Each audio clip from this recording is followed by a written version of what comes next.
Бейнеролик Brixbet компаниясының қолдауымен түсірілген, жоғары коэффициенттер, жедел төлемдер, оперативті қызмет және әрине жандос промокодымен 100% бонустар сіздерді төмендегі сілтемеде күтеді. Біз сіздерге тек сәттілік тілейміз. Brixbet сілтемесі төменде.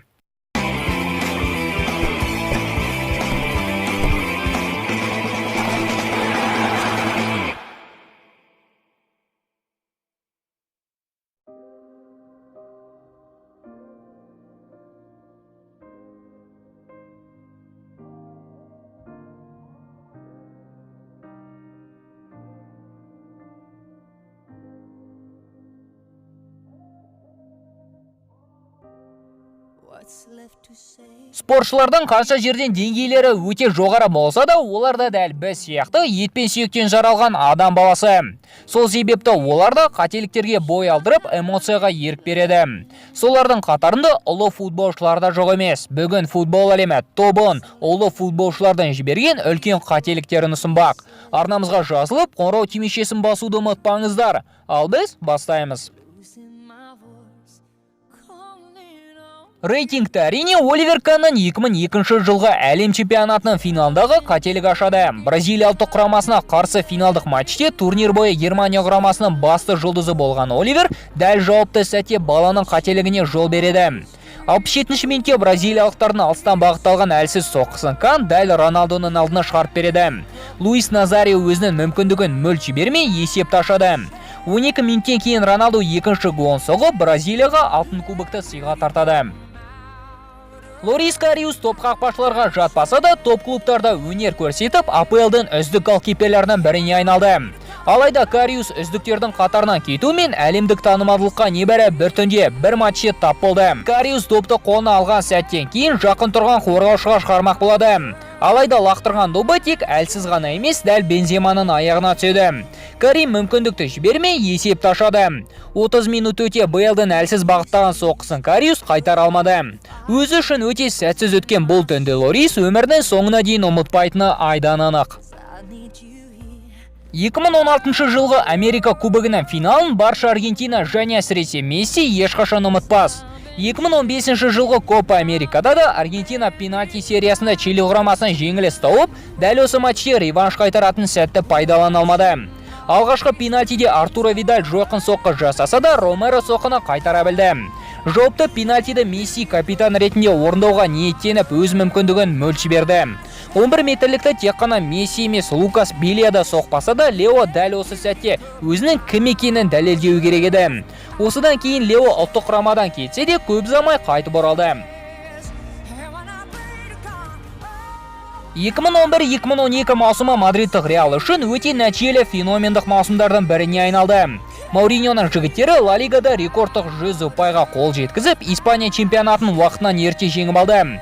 Алайда чемпиондар лигасында патшалық клуб жартылай финалдық матчтерінен турнирді босатты. Баварияға қарсы екі ойындағы ортақ есеп 3-3 аяқталып, пенальти сериясына жетті. 11 метрлік соққыны бразилиялық жұлдыз Какада, Криштиану Роналду да тіпті команда капитаны Серхио Рамос та соқпады. Дәл осындай маңызды сәтте команданың басты жұлдыздары мен капитаны клубты жерге қаратты.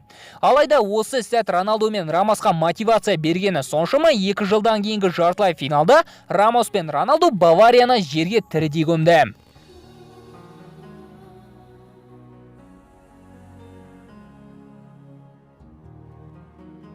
Ресейдегі әлем чемпионаты Еуропаның үздік қақпашыларының бірі Давид Де Гея үшін өте сәтсіз өтті.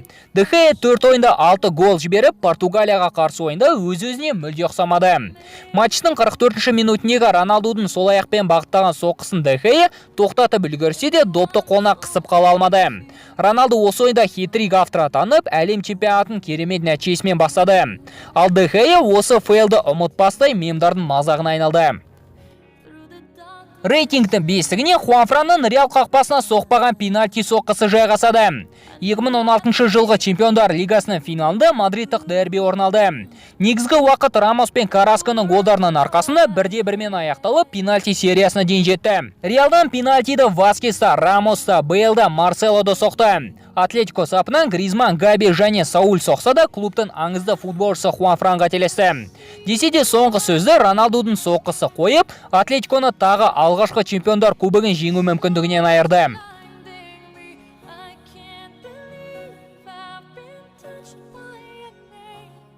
4-ші орынға Зиданның мансабындағы ұмытылмас эпизод жайғасады. Мансабының соңғы ойынын Зидан әлем чемпионатының финалында өткізіп, ойынның алдында алтын кубок мансабының соңындағы керемет сый болар еді деп мундиалды жеңуге барын салды. Бразилияға қарсы ойында керемет нәтиже көрсетіп, Анридің голына себепкері болса, финалда маңызды гол соғып, жеңіске бір қадам жасады. Матч бойы Марко Матерадзе Зиданды өзіне шығармақ болып, әрбір сәтті пайдаланып провокация жасайды. Зиданның шыдамы 110-шы минутте бітіп, Матерадзені баспен қадап құлатады. Зидан дереу алаңнан қуылады, ал Франция жеңіліс табады. Бірнеше жыл өте Зизу сұхбат кезінде осы іске аздап өкінетінін жасырмады. Марко матч бойы маған провокация жасап, осындай әрекет жасауға жеткізбек болды. Мен оның бұл әрекетін сезіп, әдейі мән бермедім. Алайда бір кезде ол менің туғандарыма тіл тигізе бастады.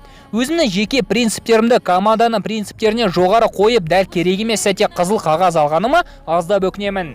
Десе де өтті кетті, өкінетін себеп жоқ. 2008 жылғы чемпиондар лигасының финалдық ойынын Роналдуда Джон Террида ұмытпайтын болар. МЮ мен Челси арасындағы ағылшындық финал 1-1 есебімен аяқталып, матчтен кейінгі пенальти сериясын Роналдуда Джон Террида соға алмады. Терридің голы және Челси чемпиондар кубогын ұтатын еді. Роналду ойын кезінде баспен гол соққандықтан және нәтижесінде МЮ чемпион атанғандықтан қатты сөгіске тап болмаса, Джон Терри осы сәттен кейін жанкүйерлерінің үлкен қысымына тап болды. Алайда 4 жыл өте Терри қателігінің орнын толтырды.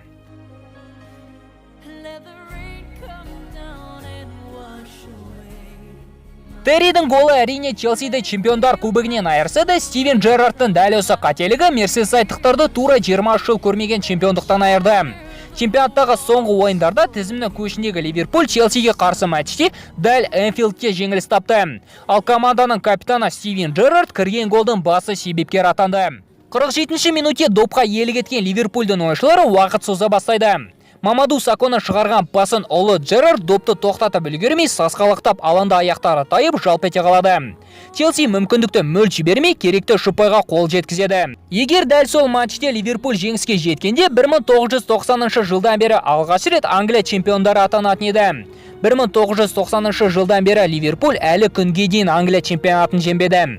Яя, ұлы футболшыларда қателікке бой алдырады.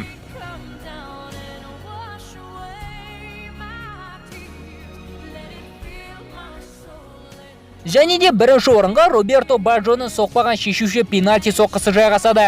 1994 жылғы әлем кубогының финалында Баджо турнирдің басты жаңалығы. Әрі жас жұлдызы атанып, Италияны финалға өзі ғана сүйреп әкеледі. Бразилия құрамасына қарсы финалдық матчты негізгі уақыты тең аяқталып, пенальти сериясында Роберто шешуші 5-ші пенальтиді соқпайды. Бразилия чемпион атанып, Баджоның қайғысына барша әлем ортақтасады. Себебі бір ғана мундиалдың уақытында Роберто өзінің ойынына барша әлемді ғашық етеді. Міне ұлы футболшыларда нағыз кәсіпқой мамандар да күндердің күнінде қателікке бой алдырады. Сол себепті бастарыңыздан осындай жағдайлар өте еш мұңаятын себеп жоқ. Бейнеролик ұнаса, лайк басып, арнамызға жазылуды ұмытпаңыздар. Арнамыздың басқа жердегі парақшаларына жазылып, бізбен бірге болыңыздар. Келесі кездескенше достар, футбол бірінші орында.